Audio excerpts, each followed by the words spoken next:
Students, आज हम आपके सामने 29 जनवरी 2024 सेशन 2 का पेपर लेके आ रहे हैं। हमने पिछली सीरीज में ऑलरेडी 2024-27 जनवरी सेशन 1 सेशन 2 के पेपर अपलोड कर चुके हैं।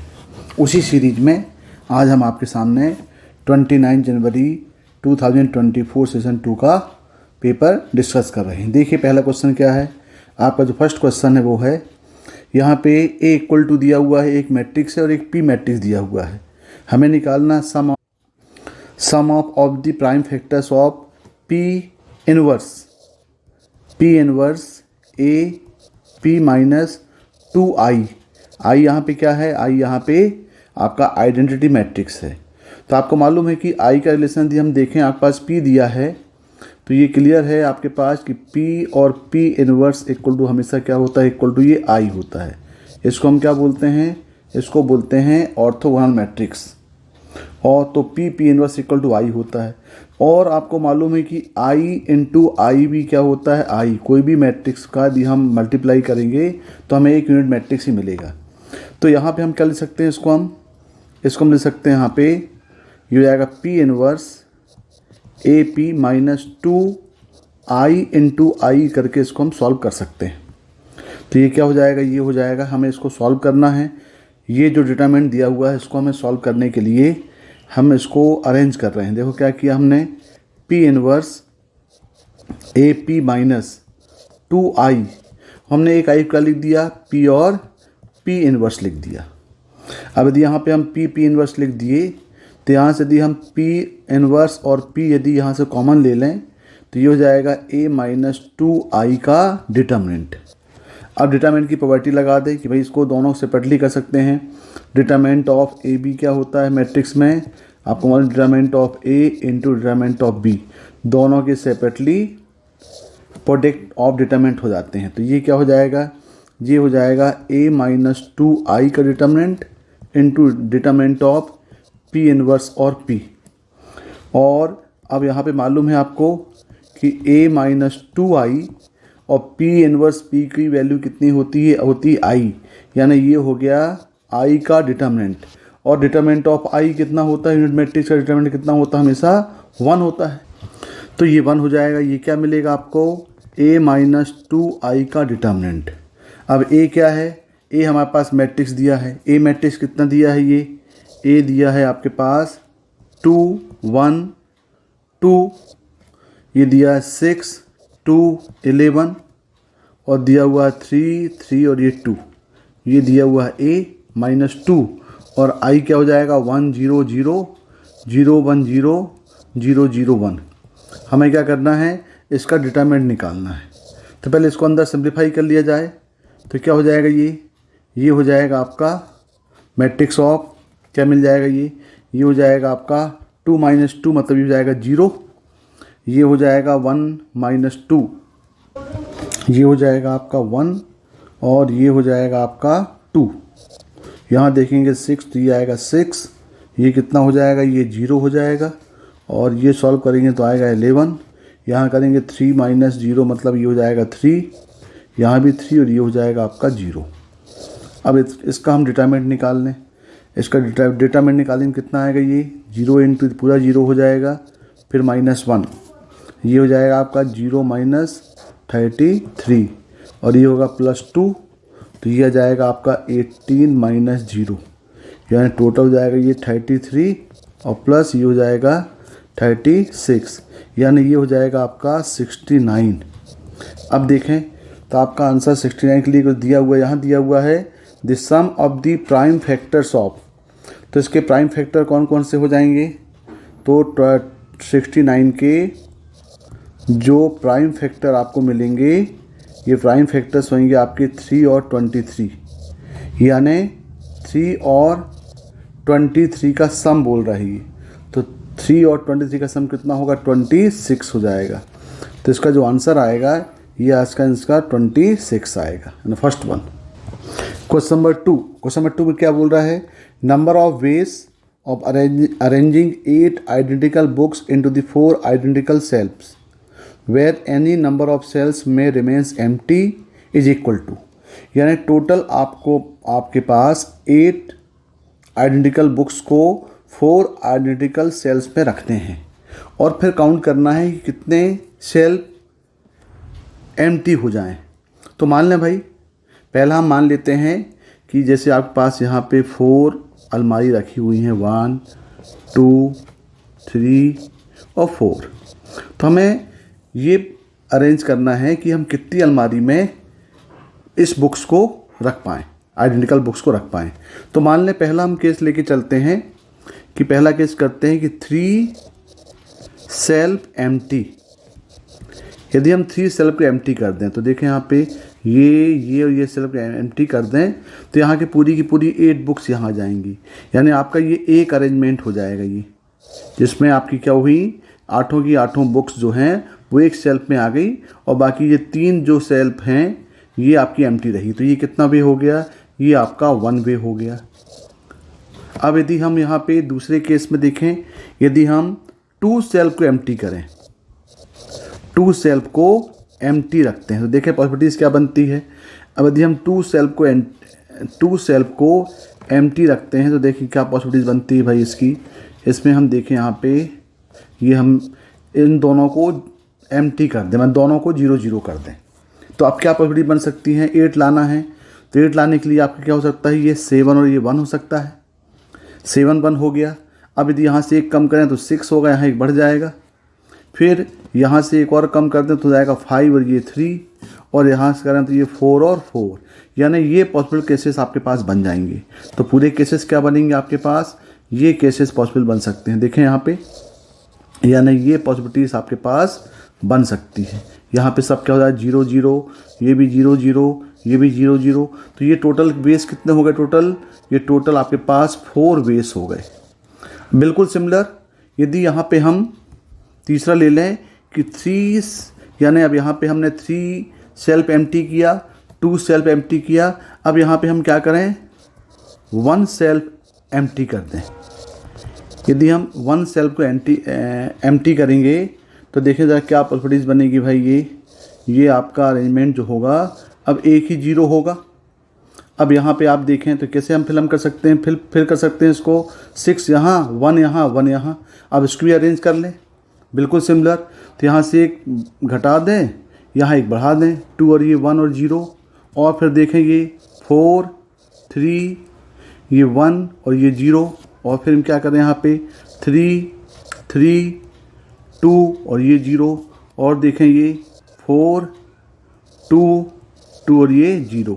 तो ये कैसे बन सकते हैं यहाँ पे, इसको भी हम अरेंज कर दें। तो टोटल बेस कितने होगा, ये टोटल आपके पास कितने होगा, ये 5 बेस हो गए। अब एक केस और ले लें भाई कि 0, अब यहाँ क्या ले लें, 0 सेल्फ एम्प्टी कर दें, यानी सब में कुछ ना कुछ फिलिप करें। तो सब में फिलिप करें तो यहाँ पे क्या हो जाएगा, देखें ये पॉसिबिलिटीज़ क्या बन सकती है। यहाँ पे 1 कर लें, यहाँ पे 2, ये 3 और ये 2। पहला केस ये ले लें। दूसरा बोलें सब में कर दें 2 2 2 और 2। और क्या हो सकता है, ये यहाँ पे 3 3, ये 1 1। और देखें यदि यहाँ 1 1 करें तो ये जाएगा 4 2, ये हो जाएगा 1 1।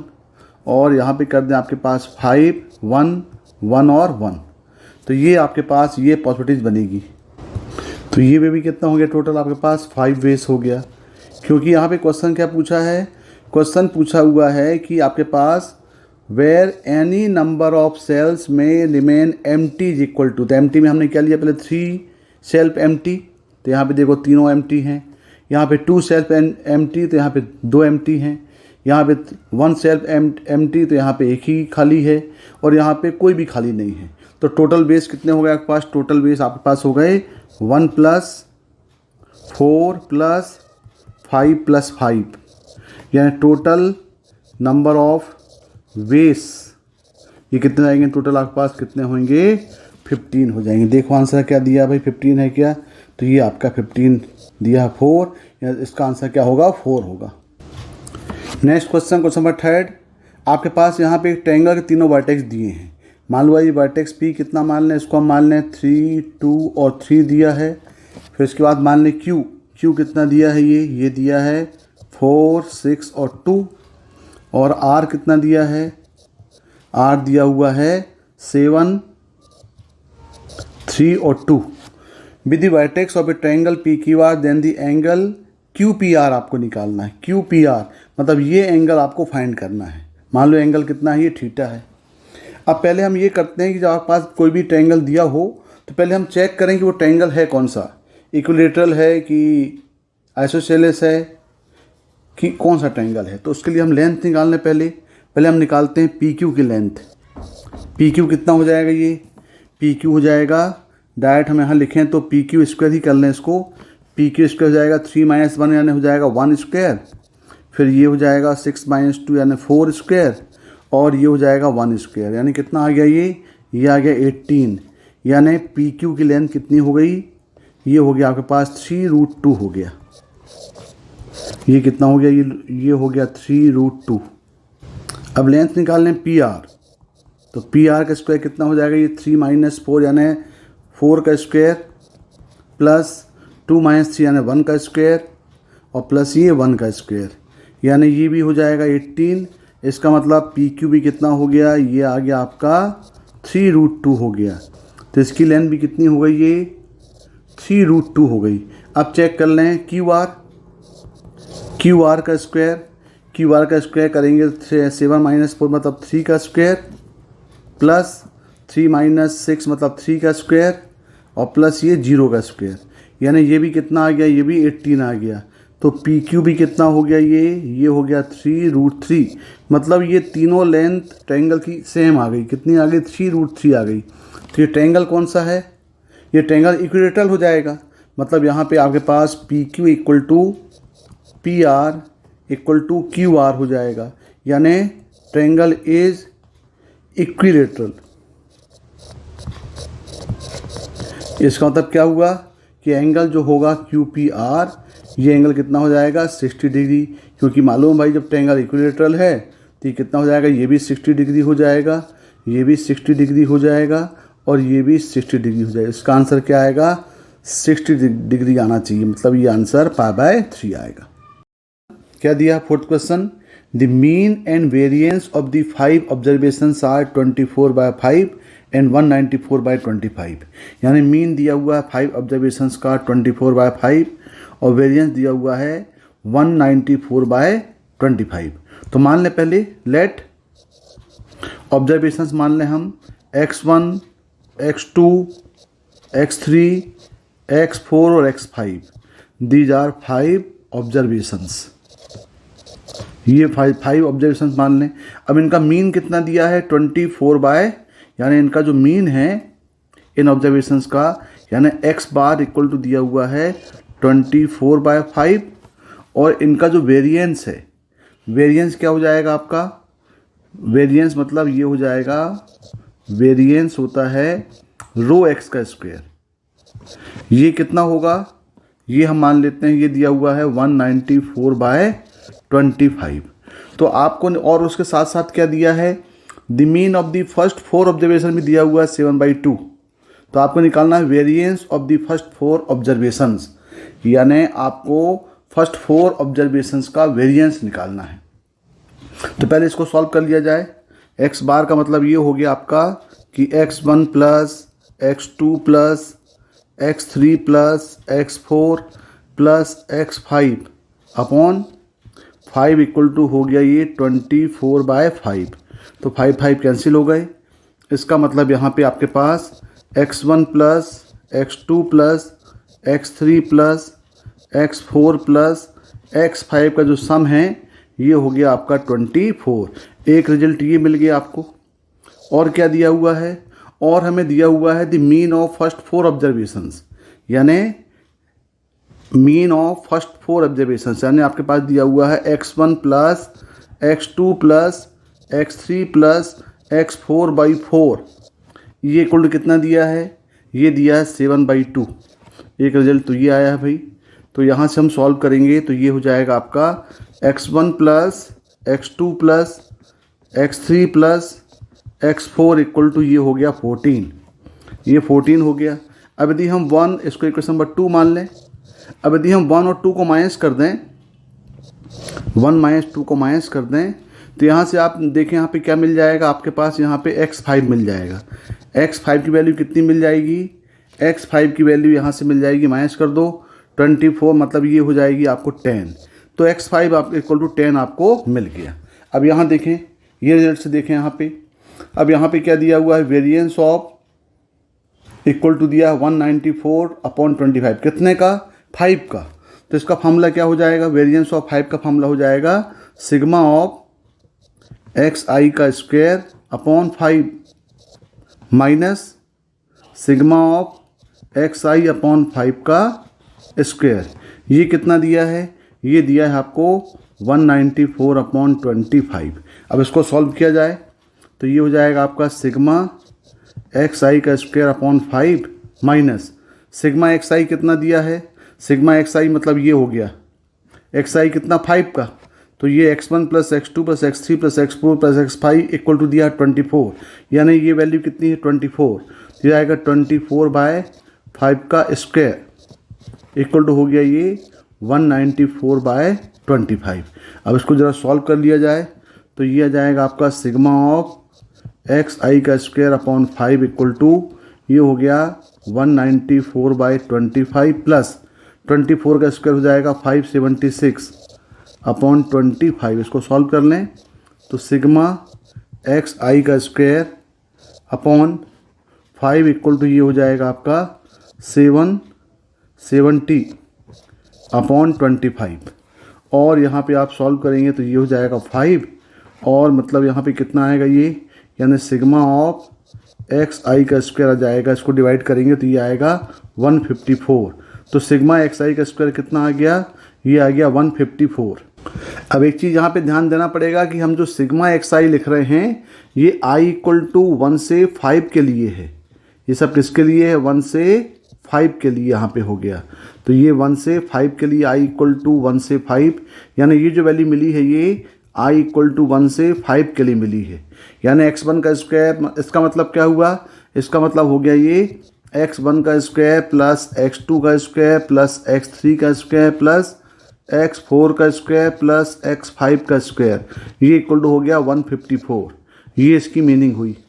अब आपके पास क्वेश्चन क्या बोल रहा है, वहाँ देखें, क्वेश्चन बोल रहा है आपके पास क्या निकालना, आपको निकालना variance of the first 4 observation, variance of first 4 observation निकालना है।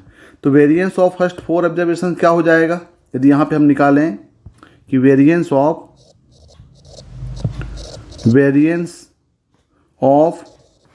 4 ऑब्जर्वेशंस, फर्स्ट 4 ऑब्जर्वेशंस, तो ये फार्मूला हो जाएगा आपका सिग्मा ऑफ xi का स्क्वायर बाई 4, और यहाँ पे i क्या होगा, ये i इक्वल टू 1 से लेकर के 4 तक होगा, minus sigma of i equal to 1 से 4 xi बाय 4 का होल स्क्वायर। ये फार्मूला अप्लाई करना पड़ेगा। तो सिग्मा xi का स्क्वायर आपको निकालना पड़ेगा पहले। Sigma xi x1 plus x2 plus x3 plus x4 तो आपके पास मालूम है, ये वैल्यू आपके पास दी गई है, ये तो 14 है, लेकिन आपको x1 का स्क्वायर प्लस x2 का स्क्वायर प्लस x3 का स्क्वायर प्लस x4 का स्क्वायर निकालना पड़ेगा। तो आपके पास क्या दिया गया है, यहाँ देखें, हमारे पास ये मालूम है, आपके पास मालूम है ये sigma of i equal to 125 xi का स्क्वायर इक्वल कितना दिया है, ये 154 दिया है। जब ये 150, इसका मतलब हो गया ये x1 square plus x2 square plus x3 square plus x4 square plus x5 square, ये इक्वल दिया हुआ है 154। तो आप देख रहे हैं ये जो वैल्यू आपको मिलेगी इन सब का सम यहाँ तक, ये हो जाएगा sigma of i equal to 124 x4 का xi का स्क्वायर प्लस ये होगा x5 का स्क्वायर इक्वल टू 154। और आप देखें x5 दिया हुआ है आपके पास 10, तो ये कितना हो जाएगा sigma of i equal to 124 xi का स्क्वायर प्लस 100, क्योंकि यहाँ पे क्या हो गया, ये x5 कितना दिया, 10 दिया है, तो ये हो जाएगा 100 इक्वल टू हो जाएगा ये 154। और sigma of i equal to 124 xi का स्क्वायर कितना हो जाएगा, ये 154 माइनस 100 मतलब ये हो गया 54 हो गया। देखो ये वैल्यू आपको मिल गई। अब ये वैल्यू को उठा के यहाँ पुट करते हैं हम। जब यहाँ पुट करेंगे तो कितना हो जाएगा, ये हो जाएगा आपका, ये 54 की वैल्यू यहाँ पे पुट कर दें तो ये हो जाएगा 54/4 minus sigma I equal to 1 to 4 XI, यानी आपके पास ये कितना दिया है, ये दिया हुआ है 7/2, यानी इसका सम दिया है ये x1 + x2 + x3 + x4, ये दिया हुआ है आपके पास सिग्मा XI, तो ये हो जाएगा आपका 7/2 दिया, ये दिया 14/4 का स्क्वायर, यानी ये आपको मिल गया 54/4 माइनस ये हो गया 7/2, मतलब ये हो गया 49/4 कर दें और यहाँ पे एलसीएम 4 आएगा तो ये आएगा 54 माइनस 49, यानी ये होगा 5/4। तो इसका जो वेरिएंस ऑफ फर्स्ट 4 ऑब्जर्वेशन कितना आना चाहिए, 5/4।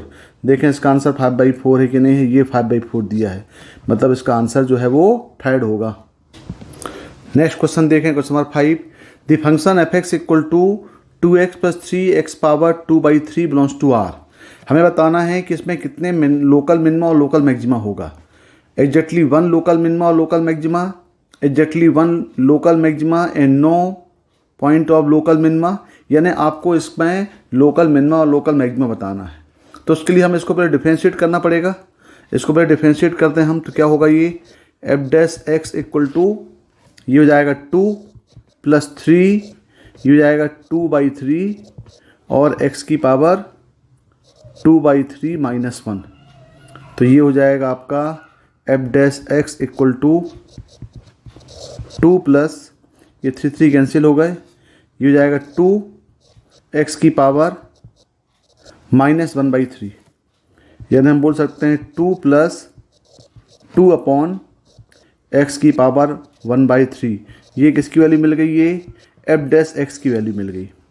अब आपको बताना है लोकल मिनिमा लोकल मैक्सिमा, तो इसके लिए हमें इसका क्रिटिकल पॉइंट निकालना पड़ेगा। तो यानी हमें अब करना पड़ेगा पहले f(x) इक्वल करना पड़ेगा 0। यदि हम f(x) 0 कर दें तो ये हो जाएगा 2 + 2/(x⁻1/3 इक्वल टू 0। इसका यदि हम एलसीएम ले लें तो ये हो गया x 1/3, ये हो गया 2x 1/3 + 2, ये इक्वल टू क्या होगा, 0 हो जाएगा।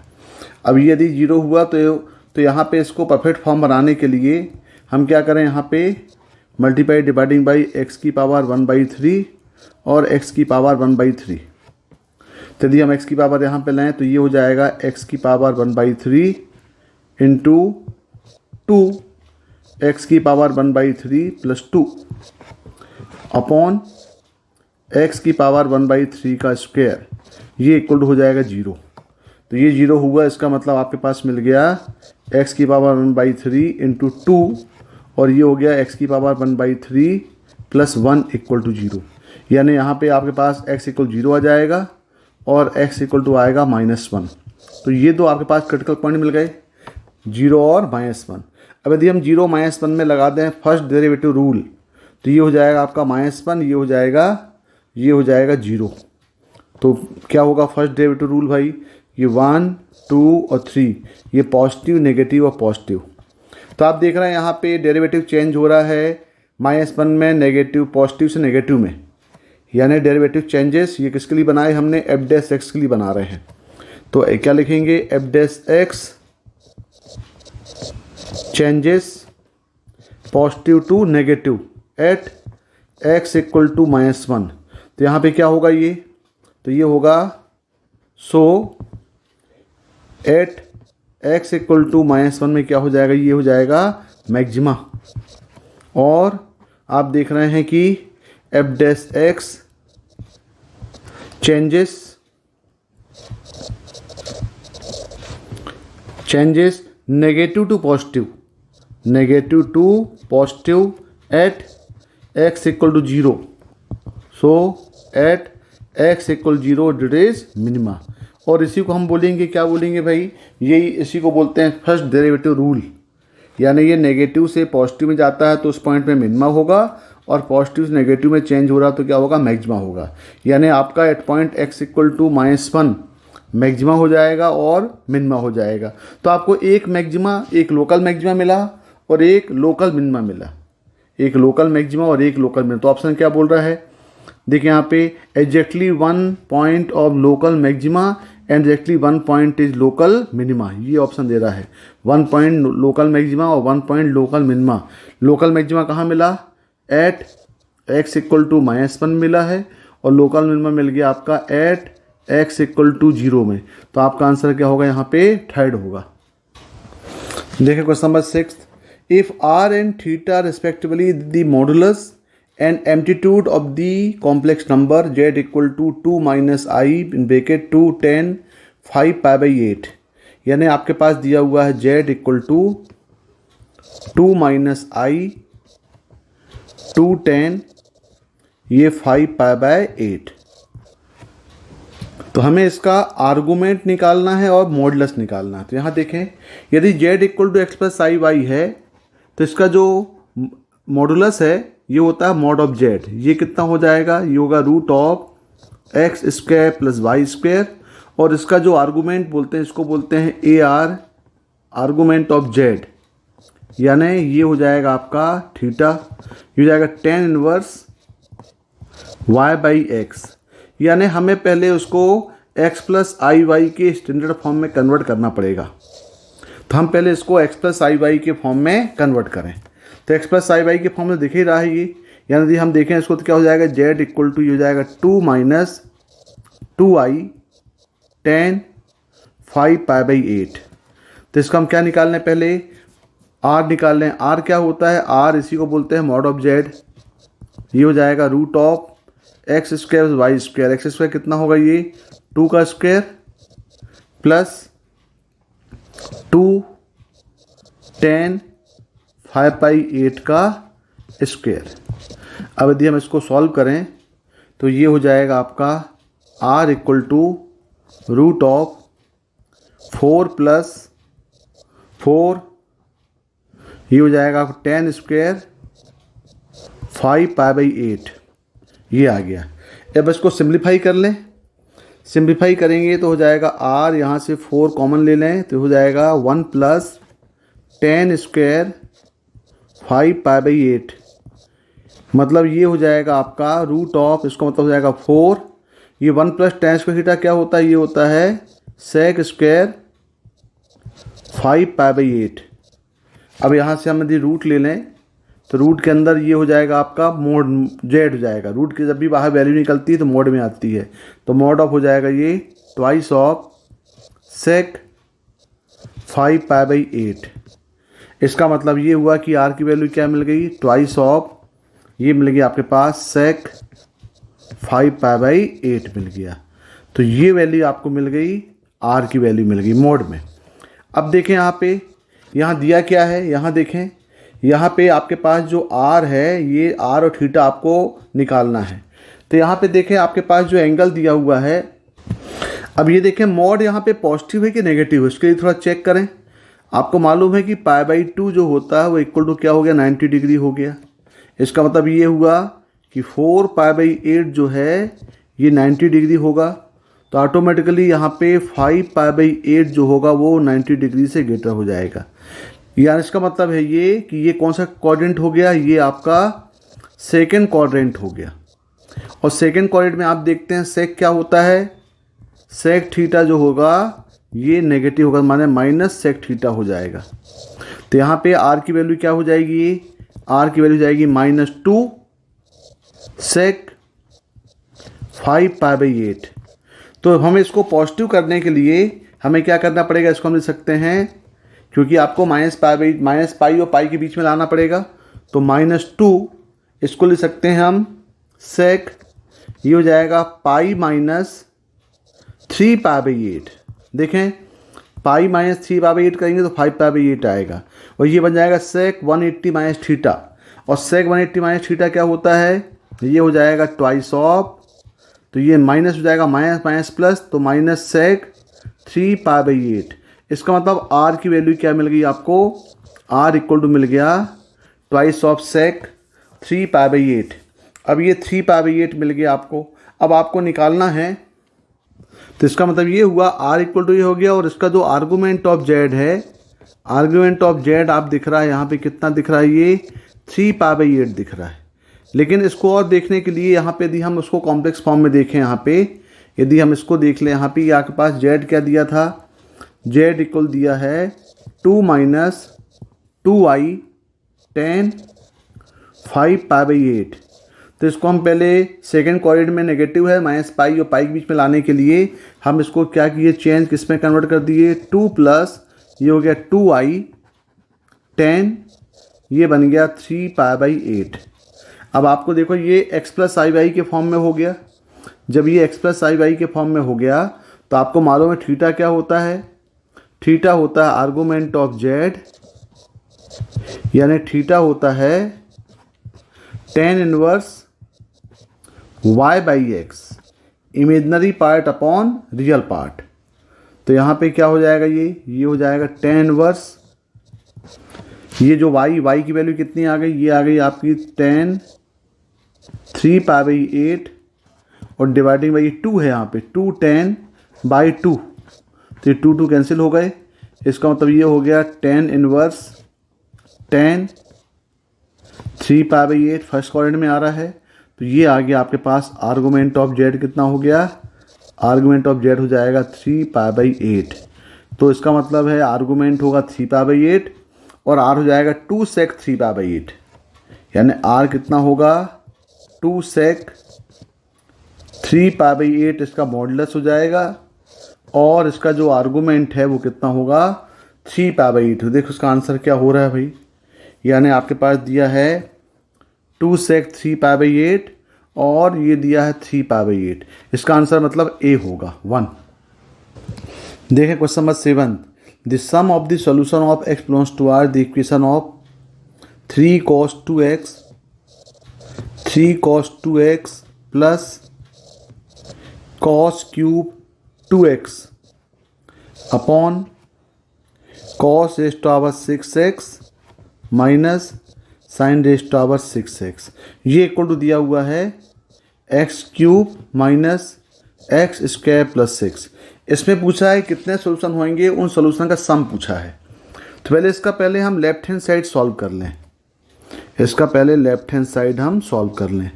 तो लेफ्ट हैंड साइड सॉल्व करने के लिए पहले हम ये साइन की पावर 6 और कॉस की पावर 6 को सॉल्व करें। तो ये हो जाएगा 3 cos 2x plus cos cube 2x upon, अब ये साइन स्क्वायर, आपको मालूम आइडेंटिटी जो होती है वो साइन स्क्वायर और कॉस स्क्वायर में होता है, sine square plus cos square का सम होता है 1। तो वही फॉर्मूला यदि हम लगाएं यहाँ पे कि a6 माइनस b6 का फॉर्म लगाएं तो हम यहाँ पे लिख सकते हैं इसको कि sign 6x minus cos 6x, इसमें हम लगा दें साइन स्क्वायर x का क्यूब ले सकते हैं इसको, माइनस ये हो जाएगा कॉस स्क्वायर x का क्यूब, यानी यहाँ पे हम अप्लाई कर दें a³ माइनस b³ का फॉर्मूला और a³ माइनस, और यहाँ पे a³ माइनस b³ क्या हो जाएगा, ये इक्वल टू हो जाएगा a minus b a² plus b² plus ab। तो ये कॉन्सेप्ट यदि यहाँ पे हम अप्लाई कर दें तो क्या हो जाएगा, ये a इक्वल टू मान लें साइन स्क्वायर और b इक्वल टू मान लें कॉस स्क्वायर। तो ये हो जाएगा आपका cos square x minus sine square x into A square, मतलब हो जाएगा cos 4x plus sine 4x और plus sine square x into cos square x, ये फॉर्म बना। अब यदि यहाँ पे हम इसको सॉल्व करें तो देखें न्यूमरेटर से यदि हम यहाँ पे cos 2x कॉमन ले लें तो ये हो जाएगा 3 plus cos square 2x upon, तो ये कॉस स्क्वायर ये तो हो गया आपके पास cos 2x हो गया। अब यहाँ पे देखें आप, ये a4 प्लस b4 है तो यहाँ पे हम ले सकते हैं sine square x plus cos square x का होल स्क्वायर माइनस हो जाएगा ये माइनस साइन स्क्वायर एक्स और कॉस स्क्वायर एक्स, ये हम ले सकते हैं। इसको सॉल्व करेंगे तो ये पार्ट मिल जाएगा, यानी ये हो जाएगा आपका, ये दोनों तो कैंसिल हो गए। अब यहाँ पे हो गया 3 plus cos square 2x upon ये हो गया 1 माइनस साइन स्क्वायर x और ये हो गया कॉस स्क्वायर x। अब साइन स्क्वायर x और कॉस स्क्वायर x है, उसको परफेक्ट फॉर्म बनाने के लिए, क्योंकि आपके पास एंगल 2x दिया तो उसको भी एंगल डबल करें, तो डबल करने के लिए हमें क्या करना पड़ेगा, यहाँ पे 4 से मल्टीप्लाई डिवाइड करना पड़ेगा। तो जब यहाँ से हम 4 से मल्टीप्लाई डिवाइड करेंगे तो ये बन जाएगा आपके पास, क्या बनेगा, 3 plus cos square 2x upon ये हो जाएगा 4 माइनस ये हो जाएगा आपके पास साइन स्क्वायर 2x और डिनोमिनेटर का जो 4 है वो हो जाएगा इंटू 4 हो जाएगा यहाँ पे। अब हम क्या करते हैं, साइन स्क्वायर को कॉस स्क्वायर में कन्वर्ट कर देते हैं, तो ये बन जाएगा आपके पास 3 plus cos square 2x upon ये हो जाएगा 4 माइनस, इसको ले सकते हैं 1 माइनस कॉस स्क्वायर 2x। तो ये हो जाएगा आपका 3 plus cos square 2x upon ये हो जाएगा 4 माइनस 1 3 माइनस माइनस हो जाएगा प्लस कॉस स्क्वायर 2x। इसका मतलब ये हुआ कि ये दोनों पार्ट हो जाएंगे कैंसिल और ये आउटपुट क्या होगा आपका इक्वल टू 4 आएगा। इसका मतलब लेफ्ट हैंड साइड जो आया वो आपका 4 आया। जब ये लेफ्ट हैंड साइड 4 आ गया तो पूरा एक्सप्रेशन क्या बन गया, ये बन गया एक्सप्रेशन आपका X cube minus X square plus 6 equal to 4 हो गया। और यदि हम इसको सॉल्व करेंगे तो ये होगा X cube minus X square plus 2 equal to 0। ये बन गए आपका एक क्यूबिक इक्वेशन। अब इसको हम फैक्टराइज कर लें। अब यदि यहाँ पे हेड एंड टायर अप्लाई कर रहे हैं हम यहाँ पे, यदि हम यहाँ पे हेड एंड टायर अप्लाई करें और देखें यदि हम यहाँ पे x इक्वल टू यदि -1 पुट करें तो ये क्या हो जाएगा, ये हो जाएगा -1 और -1 प्लस 2 मतलब 0। यानी इसका एक फैक्टर जो है वो एक फैक्टर इसका x+1 होगा। यदि एक फैक्टर x+1 हुआ, दूसरा फैक्टर क्या बन जाएगा, ये x से तो यहाँ पे जाएगा एक्स स्क्वायर, डिवाइड कर दो x+1 से इसको, तो X square minus 2x plus 2 equal to 0 आ गया। इसका मतलब है कि यहाँ पे एक तो x+1 इक्वल टू 0 हो गया, यानी एक आपके पास रूट क्या मिलेगा, -1 ये मिल गया। और यदि हम X square minus 2x plus 2 equal to 0, यदि इसका हम डिस्क्रीमेंट चेक करें तो d क्या, देखो d आएगा b स्क्वायर माइनस 4ac यानी -8, ये नेगेटिव आएगा। तो जब भी किसी क्वाड्रेटिक इक्वेशन का डिस्क्रीमेंट नेगेटिव आता है इसका मतलब वो ऑलवेज क्या होगा, पॉजिटिव हो जाएगा। मतलब ये जो एक्सप्रेशन है x square minus 2x plus 2 ये ऑलवेज ग्रेटर देन 0 होगा। मतलब इसका कोई भी रियल सोल्यूशन नहीं, मतलब यहाँ पे नो रियल सॉल्यूशन, यानी इस पार्ट में कोई भी रियल सोल्यूशन नहीं आएगा। तो सिर्फ एक ही सोल्यूशन आया, सोल्यूशन सिर्फ एक ही आया, वो क्या आया, वो x इक्वल टू आ गया -1। तो एक ही आया तो उसका सम भी एक ही आएगा, मतलब टोटल जो रूट्स का सम होगा वो कितना होगा, -1 होगा। देखें इसका आंसर -1 है क्या, ये -1 दिया है, इसका मतलब इसका आंसर थर्ड होगा। Question number 8, OA equal to A vector, OB equal to 12A plus 4B vector and OC equal to B vector, where O is the origin and S is the parallelogram with adjacent sides or OA and OC. Then the area of quadrilateral OABC upon area of S. हमें इसका ratio निकालना है।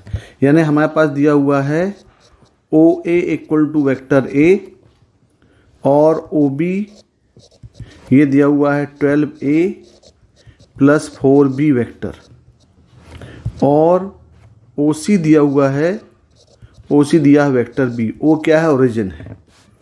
इसका मतलब ये हुआ कि आपके पहले निकालने S of the parallelogram with adjacent sides of OA और OB।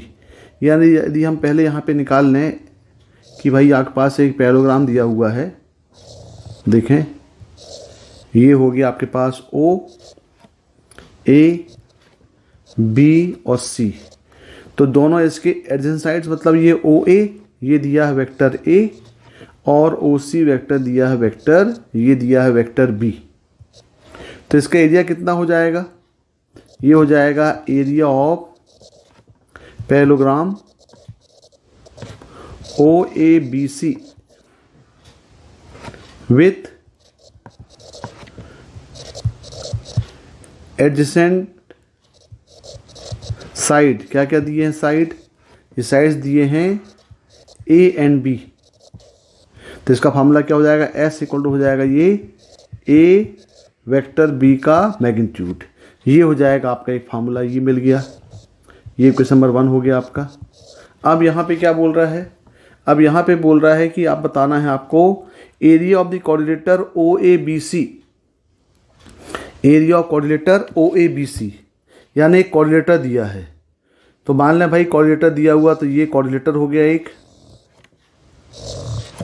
ये मान लें कोऑर्डिनेटर दिया है, ये मान लें ओ, ये ए, ये मान लें बी और ये मान लें सी। कितना दिया है ये वेक्टर ए दिया है, ये वेक्टर बी दिया है और ये जो है वो वेक्टर सी दिया है।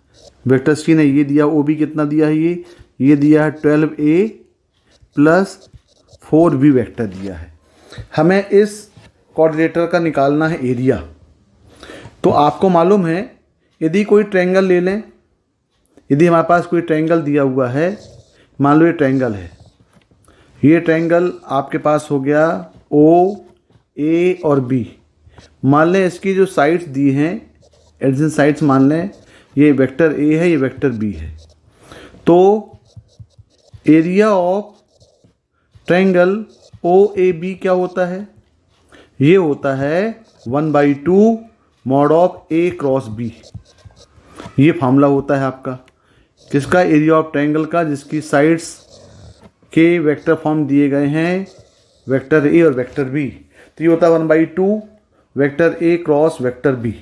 अब यहाँ पे हमारे पास देखें दो वेक्टर दो आपके पास ट्रायंगल दिख रहे हैं। एक ट्रायंगल ये दिख रहा है फर्स्ट वन, कौन सा, ओ ए बी, और एक ट्रायंगल ये दिख रहा है ओ बी सी। अब ओ बी सी है तो यदि ये वेक्टर ए है तो हम मान लेते हैं भाई इसकी जो एडजेसेंट साइड्स हैं, मतलब यहाँ ले लें कि एरिया ऑफ कोऑर्डिनेटर कौन सा, ओ ए बी सी, ये इक्वल टू हम मान लें इक्वल टू ये हो जाएगा area of triangle O A B first one plus area of triangle O B C, और ये ट्रायंगल ओ बी सी हो गया। अब देखें तो यदि हम इसके एरिया ले लें यहाँ पे तो क्या आ जाएगा, ये हो जाएगा 1/2। अब यहाँ देखें two sides A cross B होता है, तो यहाँ पे ए है तो ये हो जाएगा आपका ए क्रॉस, ये हो जाएगा 12a प्लस 4b वेक्टर, ये हो गया, और प्लस 1/2 इसका हो जाएगा ओ बी सी का दो एडजेसेंट साइड्स ये मिल जाएंगी आपको, कौन कौन सी, ओ बी और ओ सी। तो ये हो जाएगा 12a plus 4b cross vector B. अब इसको हम सॉल्व कर लें, यदि इसको सॉल्व करेंगे तो 1/2 पूरा बाहर ले लें हम। अब यहाँ पे क्या हो जाएगा, इसको ब्रैकेट ओपन करेंगे तो जाएगा ए क्रॉस ए, यानी 12a क्रॉस ए आ गया प्लस 4a क्रॉस बी आ गया मॉड ऑफ, और प्लस ये आ गया यहाँ पे 12a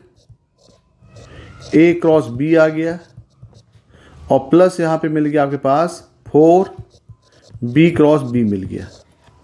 तो ये मालूम है आपको कि बी ए क्रॉस ए कितना हो गया, 0 हो गया ये, और ये भी 0 हो गया।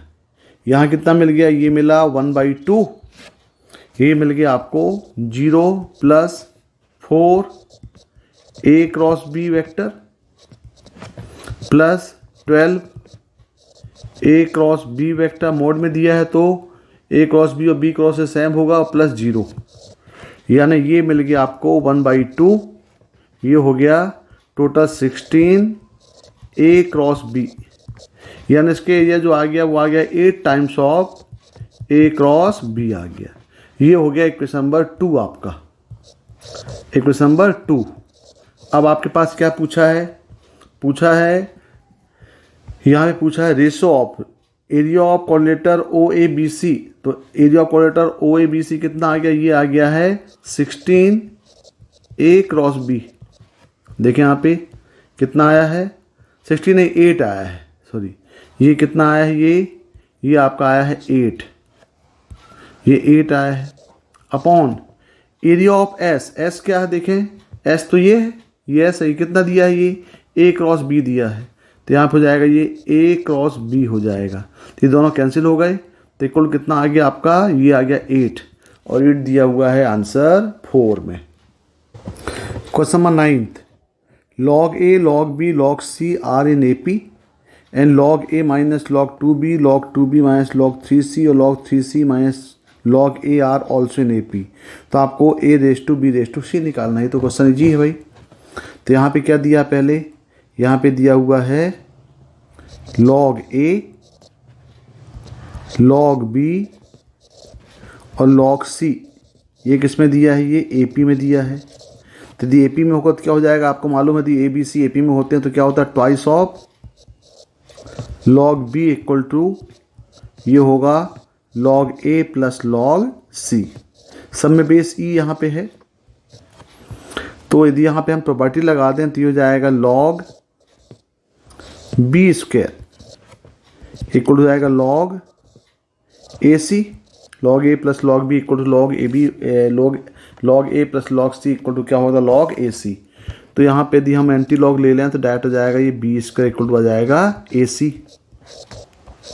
और जब B square equal to AC आ गया, इसका मतलब ये B upon A equal to A upon C हो गया, और B upon A equal to क्या हो गया, ये B upon A equal to A upon C। और इसको हम लिख सकते हैं यहाँ पे कि, सॉरी इसको हम क्या ले सकते हैं, ये हो जाएगा आपका B upon A equal to होगा ये C अपॉन B, और इसी क्या लिख सकते हैं हम, इसी लिख सकते हैं B upon C equal to A upon B।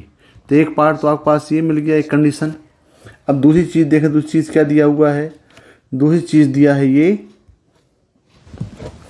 क्या दिया है देखें, log A minus log 2B log 2B minus log 3C और log 3C minus log A किस में दिया है, AP में दिया है। तो यदि हम इसमें प्रॉपर्टी लगा लें तो ये क्या हो जाएगा, log हो जाएगा A अपॉन 2B, हो जाएगा log 2B अपॉन 3C, और ये जाएगा log 3C अपॉन A, ये किस में है, AP में है। तो जब ABC AP में है तो यहाँ भी अप्लाई करते हैं B square equal to A plus C, 2B equal to A plus C apply करते हैं यहाँ भी। यदि ABC AP में होंगे तो ट्वाइस ऑफ B, यानी log 2B upon 3C equal to ये हो जाएगा log, ये बेस E यहाँ पे है, log A upon 2B plus ये हो जाएगा log base 3C upon A। तो यहाँ पे और प्रॉपर्टी अप्लाई कर दें, प्रॉपर्टी अप्लाई करेंगे तो हो जाएगा log base 3B upon 2B upon 3C का स्क्वायर, 2B अपॉन 3C का स्क्वायर इक्वल हो जाएगा log AB, log A plus log B कितना होगा, log A plus log B equal log AB, यानी प्रोडक्ट फॉर्म में आएगा A upon 2B into 3C upon A हो जाएगा ये। और अब यदि यहाँ पे हम और प्रॉपर्टी लॉग के लिए लें तो ये हो जाएगा आपका 2B अपॉन 3C का square equal to A upon 2B into 3C upon A। अब इसको ज़रा सॉल्व कर लें, इसको सॉल्व करेंगे तो A और A यहाँ कैंसिल हो जाएगा, और यहाँ पे क्या मिलेगा, ये मिलेगा 4B square upon 9C square equal to ये हो जाएगा 3C अपॉन 2B। यानी आप यहाँ पे सॉल्व करेंगे तो ये हो जाएगा 8 बाय, इसको हम सॉल्व करें तो क्या बन जाएगा, ये हो जाएगा आपका 8B क्यूब इक्वल टू 9 या 27, ये हो जाएगा आपका 27C क्यूब, यानी ये हो जाएगा 2B का whole cube equal to 3C का होल क्यूब, तो क्यूब क्यूब कैंसिल हो गए। तो यहाँ पे क्या मिल गया आपके पास, यहाँ पे मिल गया b upon C equal to, b upon C कितना मिल गया, ये मिल गया 3/2 मिल गया। देखो ये, तो यहाँ पे आप इसको इस पार्ट को क्वेश्चन नंबर 1 ले लो और इसको ले लें क्वेश्चन नंबर 2। अब यदि हम 1 और 2 को सॉल्व करें एक साथ, यदि हम 1 और 2 को सॉल्व करें, यदि हम ले लें कि 1 और 2 से, तो क्या मिला यहाँ पे c upon B equal to a upon B, और यहाँ पे आपके पास ये कितना मिल गया, ये मिल गया, ये आपके पास क्या मिला है, ये b अपॉन सी है ये। तो ये आपका हो जाएगा b upon C equal to a upon B, और b अपॉन सी कितना है, इक्वल टू ये हो जाएगा 3/2। इसका मतलब ये हुआ कि आपके पास b upon C equal to कितना मिला 3/2, और a अपॉन बी कितना मिल गया 3/2। अब हमें यदि ए बी और बी का रेशियो निकालना है तो हमें ये बी के वैल्यू को सेम करना पड़ेगा। तो यहाँ पे देखें 3 है, यहाँ पे 2 है, तो यहाँ पे मल्टीप्लाई कर दें आप 2 और 2, और यहाँ मल्टीप्लाई कर दें 3 और 3, तो कितना जाएगा ये b अपॉन सी कितना होगा, ये हो जाएगा 6/4, और यहाँ से a अपॉन बी कितना आ जाएगा, ये होगा 9/6। यानी आप बोल सकते हैं कि b⁻c कितना आ गया, ये आ गया आपका 6/4, और यहाँ से a⁻b कितना आ गया, ये आ गया 9/6।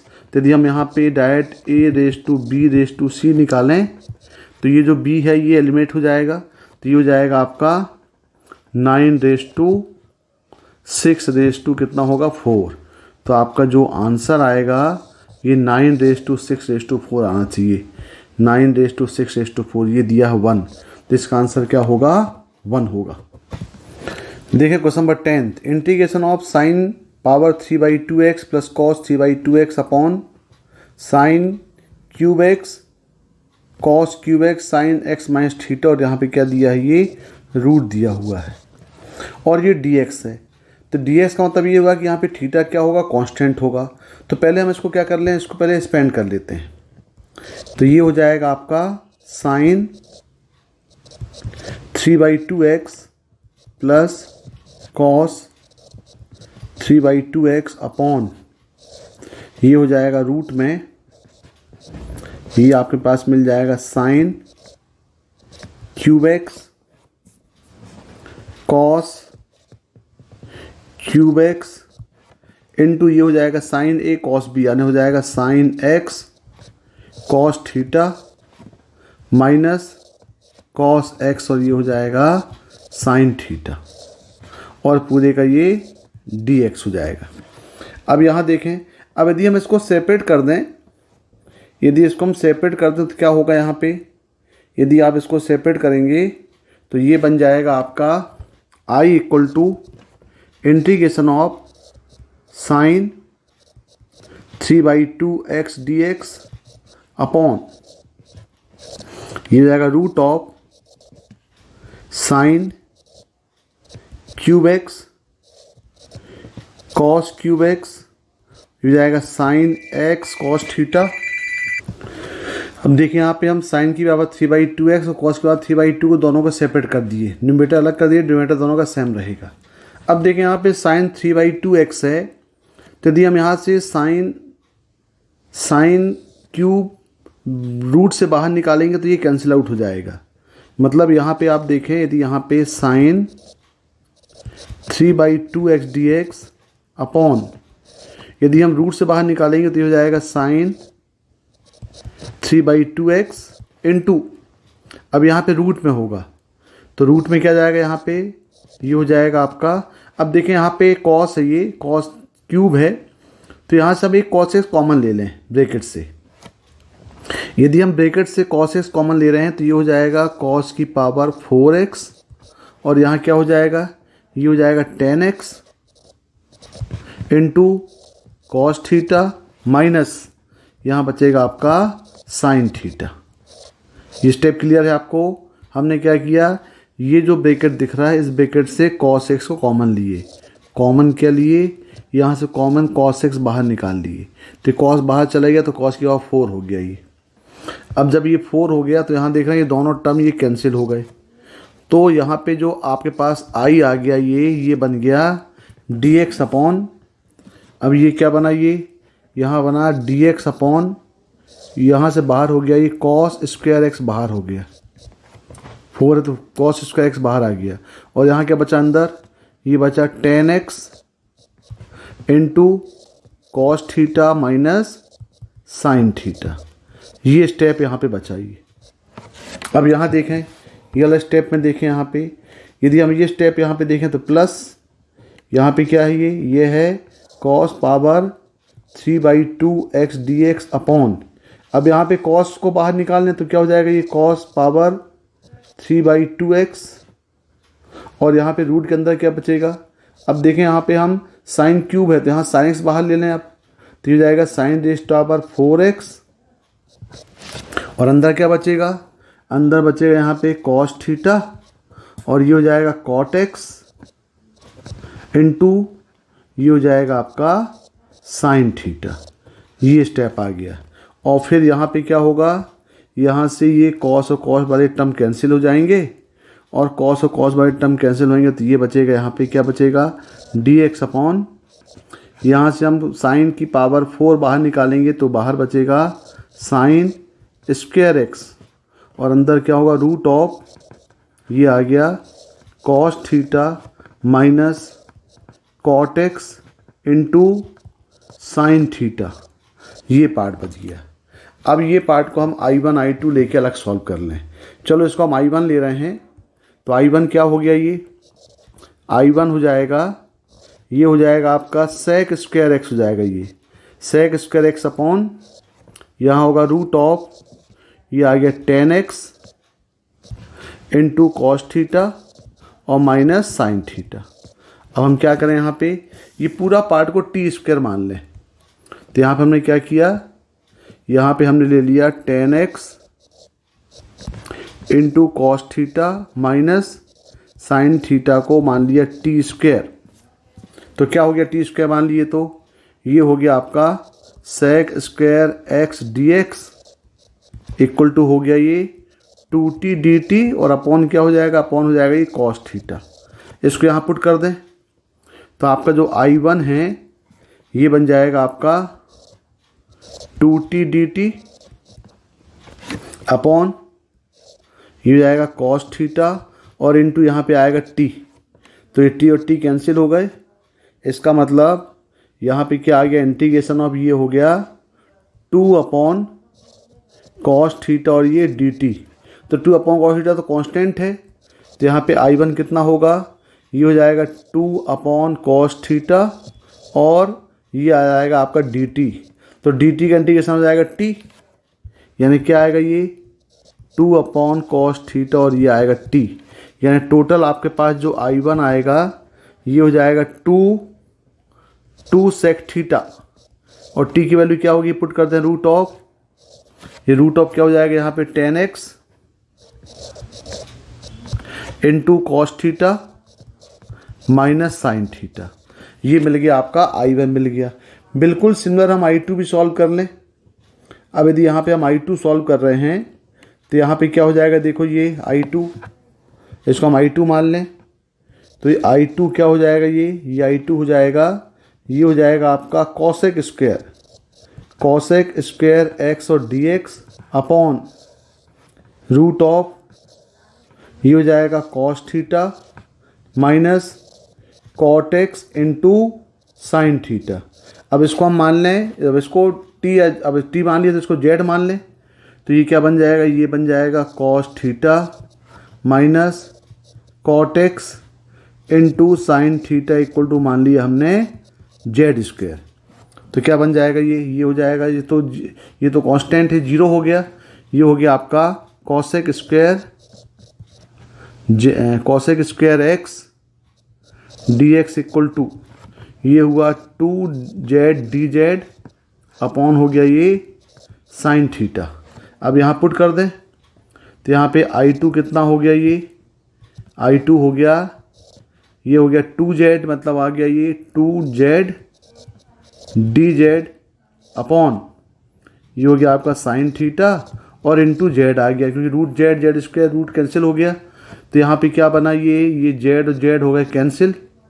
तो क्या आ गया भाई यहाँ पे, ये आ गया आपका I2 इक्वल टू आ गया 2 कॉसेक बन गया, ये 2 कॉसेक, ये 2 कॉसेक बना।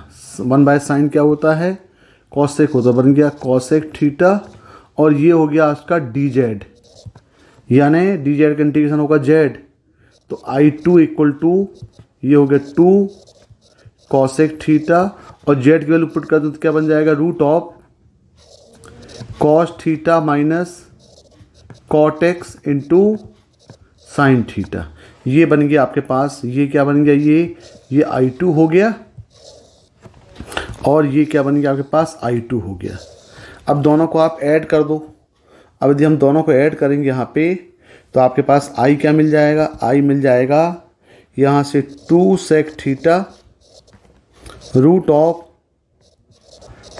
10x into cos theta minus sine theta, हो जाएगा प्लस 2 कॉसेक थीटा, ये मिल जाएगा root of cos theta minus cot X into sine theta और प्लस सी। अब यदि यहाँ पे आप देखोगे, कंपेयर करोगे, तो ये आपको ये बोल रहा है, इसको ए बोल रहा है, और इसको क्या बोल रहा है, ये बी बोल रहा है। आप एक बात देखें ज़रा एक्सप्रेशन में, ये जो वैल्यू है इसको ए बोला है और ये क्या बोला, बी बोला है। तो यानी आपको क्या पूछा है, फिर ये पूछा है आपको ए और बी का प्रोडक्ट निकालो। तो ए कितना हो गया, ए इक्वल टू आ गया 2 सेक थीटा, और बी कितना आ गया 2 कॉसेक थीटा। तो यहाँ पे यदि हम ए बी निकाल लें तो ये हो जाएगा 4 sec theta into cosec theta, यानी ये हो जाएगा आपको equal to 4 upon sine theta और कॉस थीटा। अब यहाँ पे क्या करो आप, यहाँ पे मल्टीप्लाई डिवाइड 2 कर दो, तो ये आ गया आपका 8 अपॉन साइन 2 थीटा, और ये हो गया 8 कॉसेक 2 थीटा। तो ये आपका आंसर आना चाहिए 8 कॉसेक 2 थीटा, 8 कॉसेक 2 थीटा। तो ये आपका आंसर 4 होगा, मतलब इसका आंसर क्या होगा, 10th का 4 आंसर होगा। Question number 11, the shortest distance, the distance of the point 2 3 from the line 2x minus 3y plus 28 equal 0 measured parallel to the line root 3x minus y plus 1 equal 0।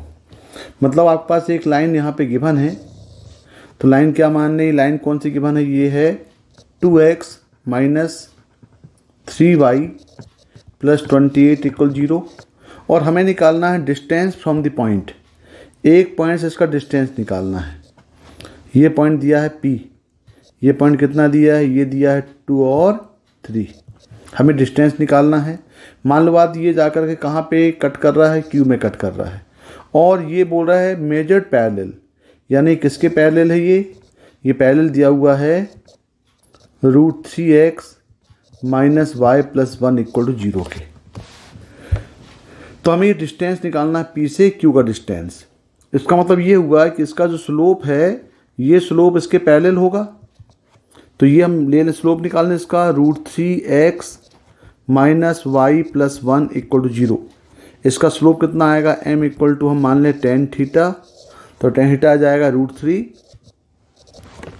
और theta मिल जाएगा आपको 60 degree मिल जाएगा।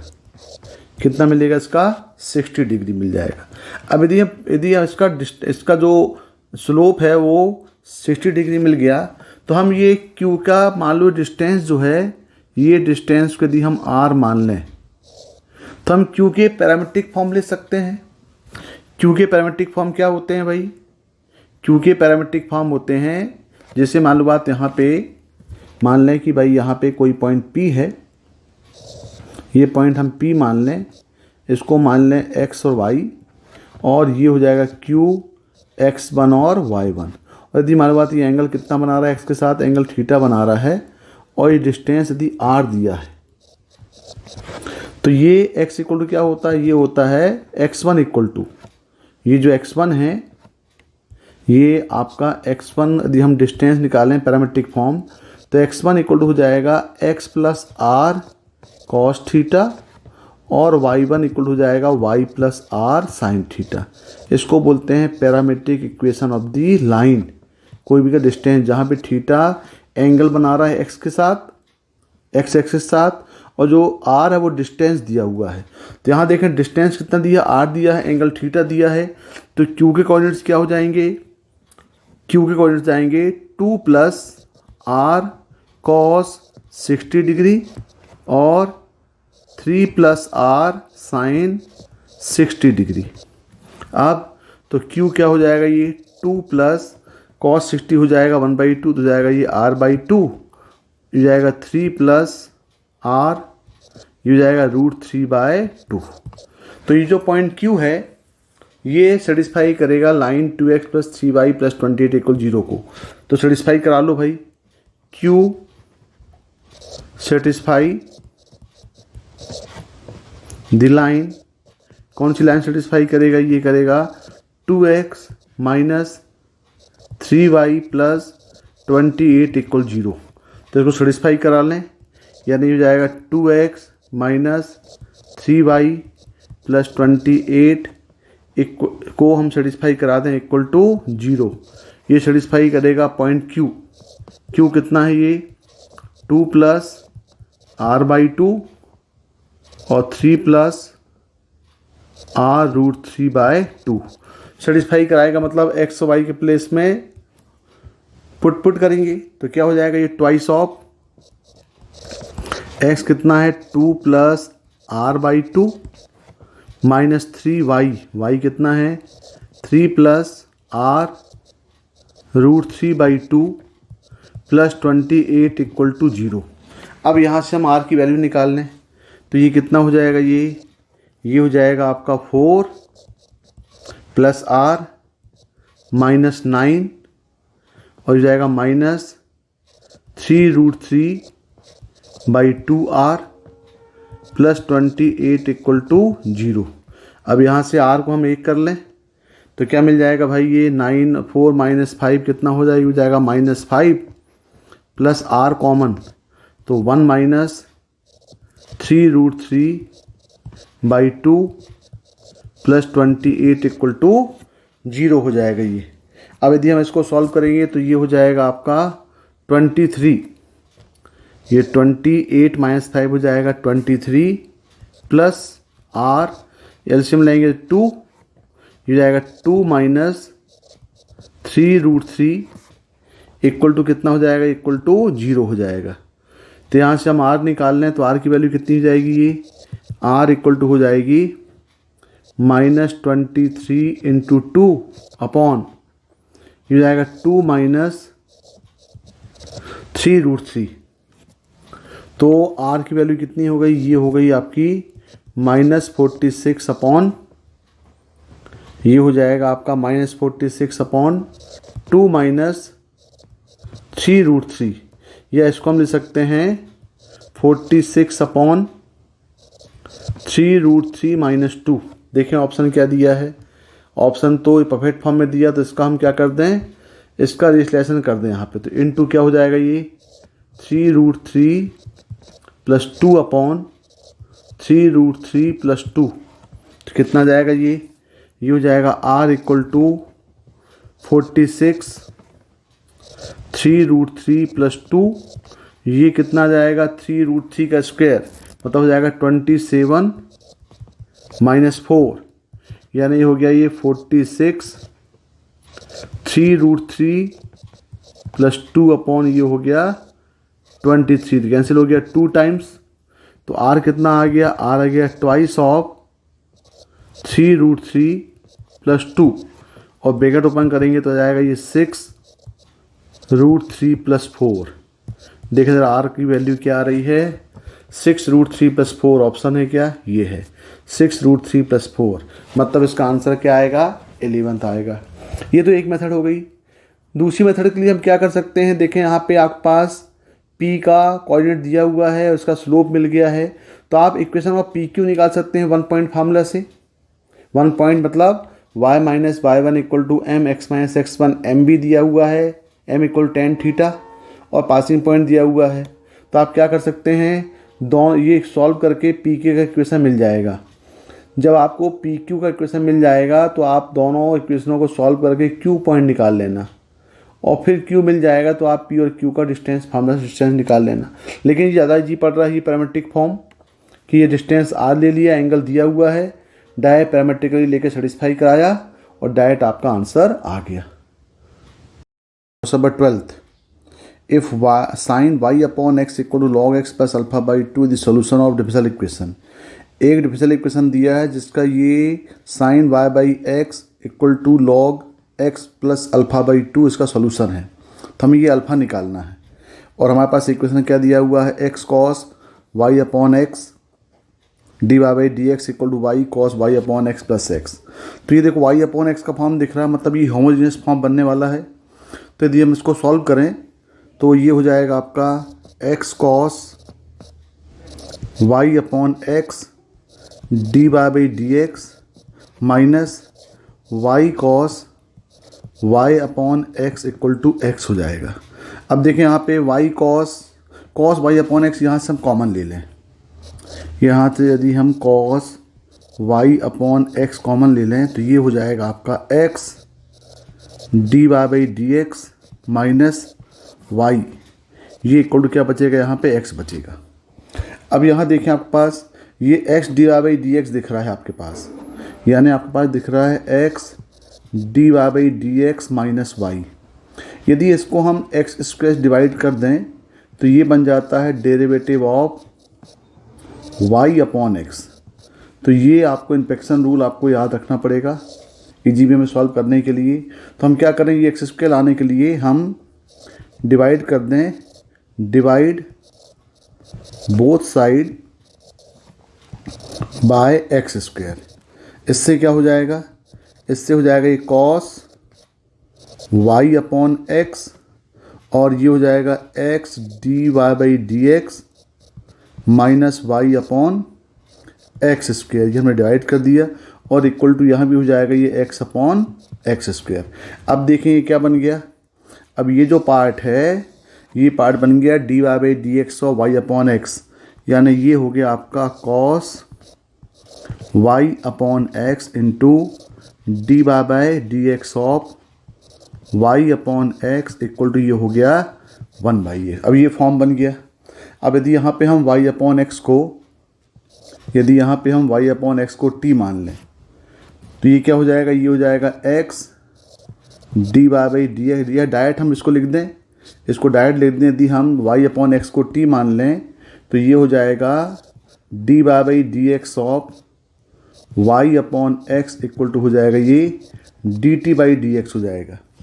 और तो यहाँ पे हम इसको देखें तो ये हो जाएगा आपका, इसको इंटीग्रेट कर दें अब यहाँ पे तो ये हो जाएगा इंटीग्रेशन ऑफ, ये हो जाएगा कॉस टी, और ये पूरा क्या बन गया, ये बन गया आपका डी टी इक्वल टू ये बन गया 1/x, और ये हो गया आपका dx।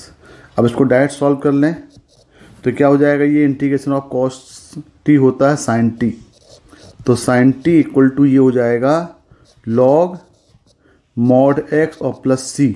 अब यहाँ t की वैल्यू पुट कर दें तो ये हो जाएगा sine y upon x equal to log mod x plus C. तो ये आपका सोल्यूशन हुआ। अब हम c निकाल लें तो c के लिए क्या दिया हुआ है, यहाँ पे देखें ये दिया हुआ है y1 इक्वल टू π/3, यानी हम यहाँ पे x इक्वल टू 1 तो y इक्वल टू पुट करना पड़ेगा आपको π/3।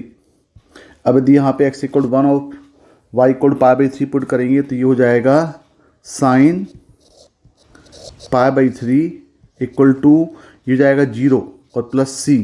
इसका मतलब c कितना आ गया, c आ गया यहाँ पे cos π/3 हो जाता है √3/2, यानी c की वैल्यू आ गई √3/2।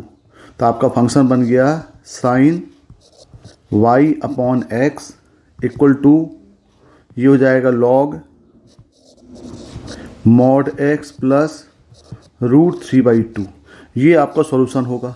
अब आप देखें ज़रा, अब यदि आप कंपेयर करेंगे यहाँ पे, क्योंकि आपके पास सोल्यूशन क्या दिया है, सोल्यूशन दिया है sine Y upon x equal to log X plus alpha by to.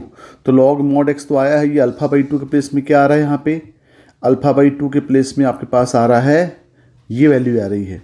यानी कंपेयर करेंगे तो अल्फ़ा बाई टू कितना आएगा, √3/2 आएगा। तो अल्फ़ा कितना हो गया, अल्फ़ा हो गया √3, और वैल्यू किसकी पूछा है, अल्फ़ा स्क्वायर की। तो अल्फ़ा स्क्वायर कितना होगा, ये 3 हो जाएगा। तो देखें यहाँ पे अल्फ़ा स्क्वायर की वैल्यू कितनी हो जाएगी, 3, और ये 1 में दिया है, इसका मतलब इसका आंसर क्या होगा, 1 होगा। Question number 13, if each term of the geometrical progression a1 a2 a3 with a1 equal to 1/8 और a2 not equal to a1, the arithmetic mean of the next two terms and Sn equal to S1 से लेकर के Sn का सम दिया, A1 से लेकर के An का सम दिया है, आपको S20 माइनस S18 निकालना है।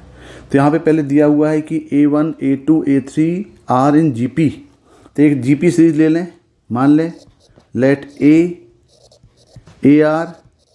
AR स्क्वायर AR क्यूब, ये टर्म्स मान लें R in GP।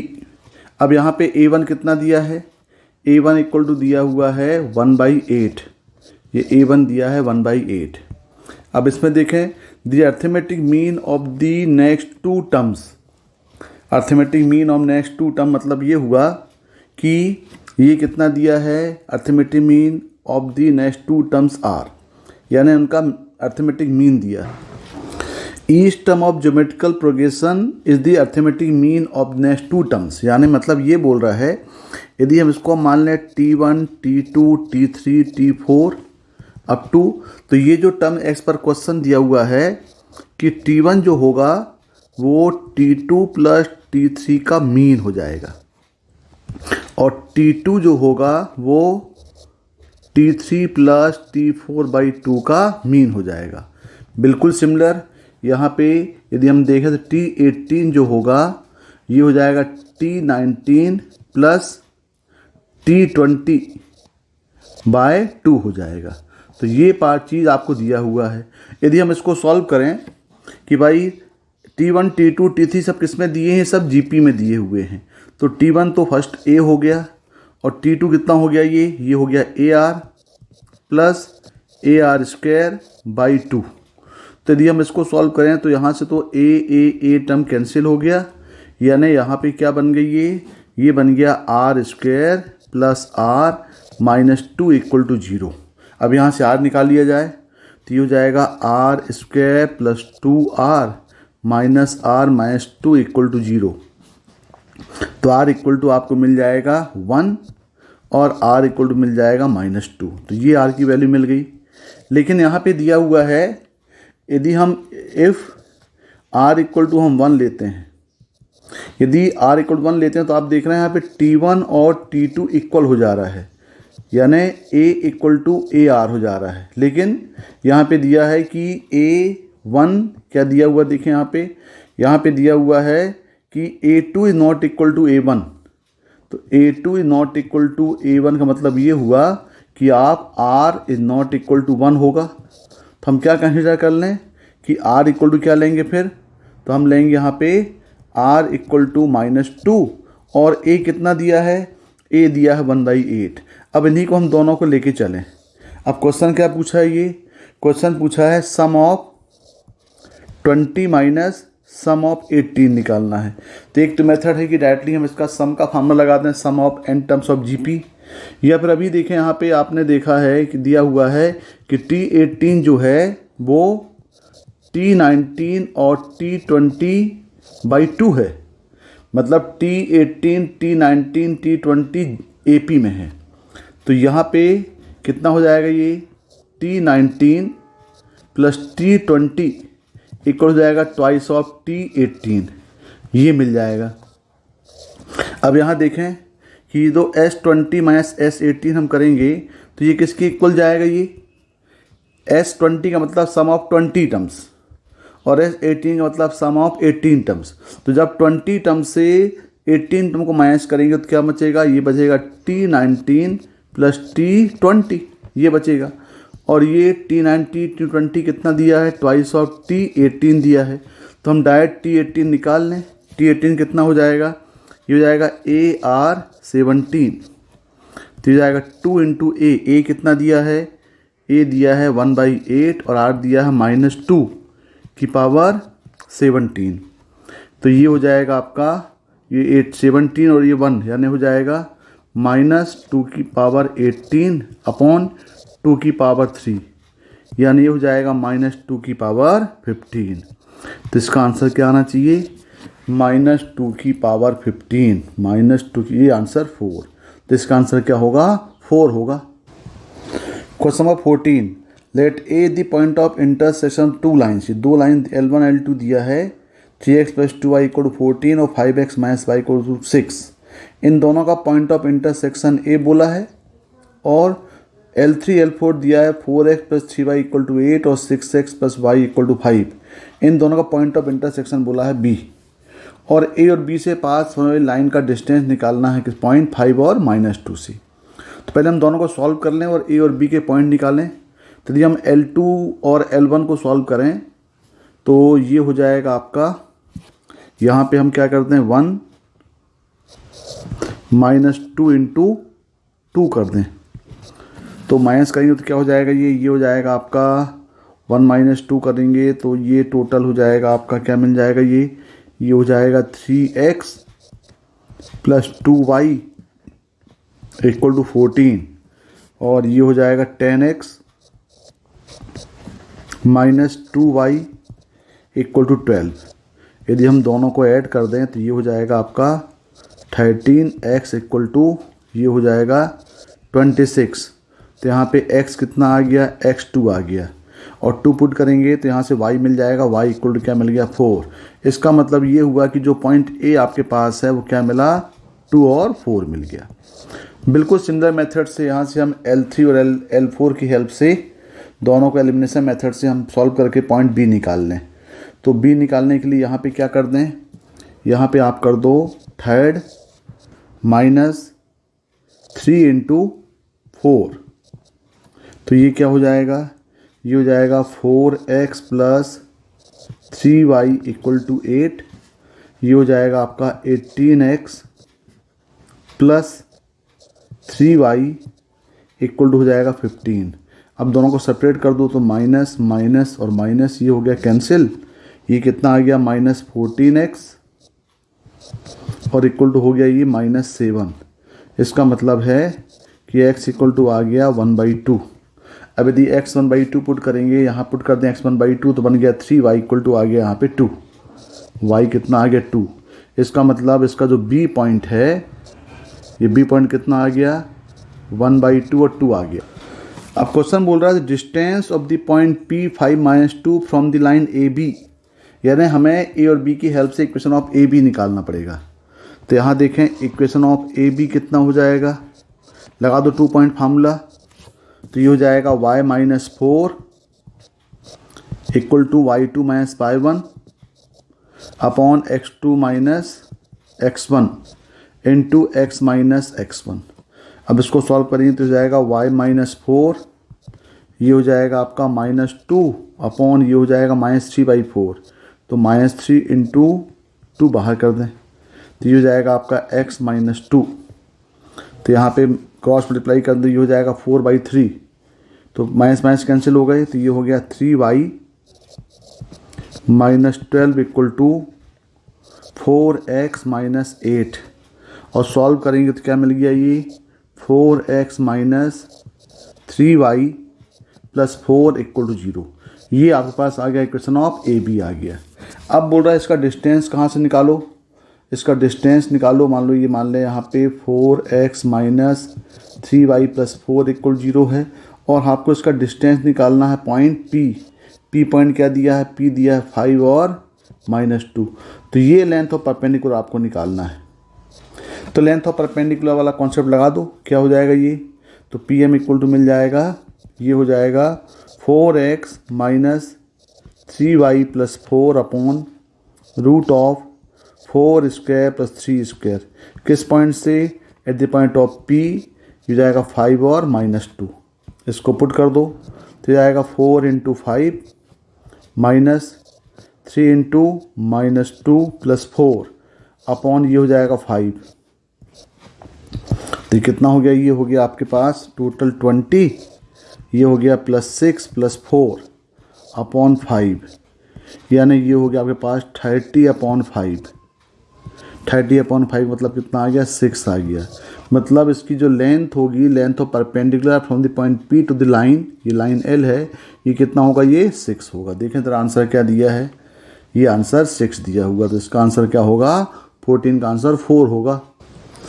Question number 15, let x equal to m/n, m/n are the coprime natural numbers with the solution of the equation of cos 2 sin inverse x equal 1/9। Let alpha and beta be the roots of the equation mx square plus nx minus m plus n equal 0, then alpha beta lies on। यानी आपके पास x equal to m/n एक solution है। किसका solution है, एक trigonometrical equation का solution है। मतलब ये दिया है cos 2 sin इनवर्स x, ये इक्वल टू दिया है 1/9। हमें इसको सॉल्व करना है और सॉल्व करके इसका जो सॉल्यूशन आएगा वो m/n का फॉर्म आना चाहिए। वहाँ से m और n निकालेंगे, फिर ये इक्वेशन को सॉल्व करेंगे और फिर इसको सॉल्व करने के बाद जो पॉइंट आएगा वो उसको अल्फा बीटा कहाँ पे लाई कर रहा है। तो इसको सॉल्व करने के लिए ये cos 2 sin इनवर्स x है, तो बेटर है हम यहाँ पे क्या ले लें, sin इनवर्स x को मान लें थीटा। तो जब sin इनवर्स x को थीटा मानेंगे तो x कितना हो जाएगा, ये x हो जाएगा यहाँ पे sin थीटा। तो ये हो जाएगा cos, ये हो जाएगा आपका 2 थीटा इक्वल टू 1/9। अब cos 2 थीटा और आपके पास साइन दिया हुआ है, तो हम cos को साइन में कन्वर्ट कर दें तो क्या होता है फॉर्मूला भाई, cos 2 थीटा का 1 minus twice of sine square theta equal to 1/9।